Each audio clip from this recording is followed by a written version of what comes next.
يا معلم اسامه. ايوه هندسه. ايه الاخبار؟ كله تمام انت والله. بتعمل ايه كده؟ احنا النهارده دلوقتي بنركب بورسلين 120 في 60 هندي مستورد. اهم حاجه في البورسلين ان احنا نتبع اتجاه السهم. انا عايزك تشرح للناس بقى ايه موضوع السهم. استنى كده، تعالى صور كده. بصوا يا جماعه السهم اهو. طبعا الكلام ده للناس اللي ما تعرفش، اللي مش جايبه مهندسين وبيتعامل مع الصنايعي فيبقى عارف ده سهم. اشرح بقى يا اسامه. السهم ده لازم يبقى اتجاه واحد. تمام. احنا طبعا بنفرد على الماده البلاطه على بتفرد الماده على البلاطه. بنفرد الماده بالطريقه اللي احنا على شايفينها. البلاط. تمام. احنا هنا فردنا على الحيطه. على الحيطه هنا اهو. فردنا طول. تمام. هنا لازم نغير اتجاه الفرده. تبقى كده بطول البلاطه. تمام.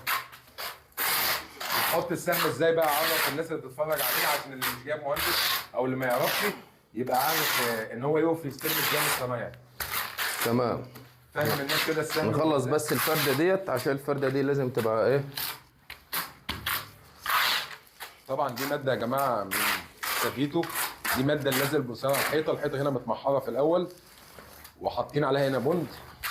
دهنين الحيطه هنا بوند، وبعدين بنحط الماده زي ما احنا حاطينها كده طول، وبعدين بننزل البلاطه ماده وبيمشي على اتجاه السهم وبيلزقها. ودي الكليبسات والفواصل دي بيحطها عشان يوحد اللحامات اللي هي دي زي ما احنا شايفين كده، عشان يوحد اللحامات ديت كلها تبقى واحده، تبقى الحامات واحده، ما تبقاش في لحام فاتح ولحام ضيق ولحام واسع، الكلام اللي ممكن بنشوفه دوت.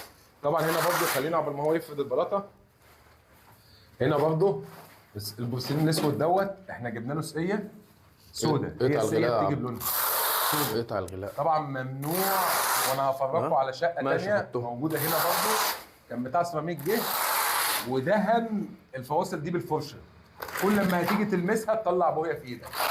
فممنوع ان انت تدهنها بويه بالفرشه او تجيب الوان او الكلام ده.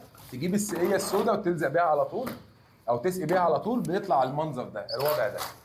وطبعا التفتيحات دي جتات، ده جتات اهوت، ودي جتات هتطلع ميه من الجناب مع الدش والطاسه بتاعته. تمام. خلصت يا معلم اسامه؟ خلصنا هندسه. هنا بيرص اهو، بيرص الفواصل اهو عشان يحط عليها الكليبس، عشان لما يحط البلاطه يحط الكليبس ويوحد اللحام. قول لي بقى السهم انت هتحطه ازاي يا معلم اسامه كده؟ احنا دلوقتي هندسه فردنا هنا عرض وهنا عرض، لازم نفرد عرض ونرجع تاني نفرد طول على البلاطه.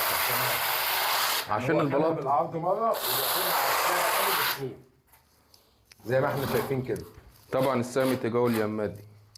السهم اللي هو كان على البلاطه قبل ما نعمل الماده كنتوا انتوا شايفينه في بدايه الفيديو، فاتجاهه كده. هتحط السهم ازاي بقى يا اسامه؟ طبعا كل البلاط ده السهم بتاعه اتجاهه لفوق بالظبط. السهم ده الشركه بتبقى محدداه عشان تمشي رسمه البلاط كله مع بعض.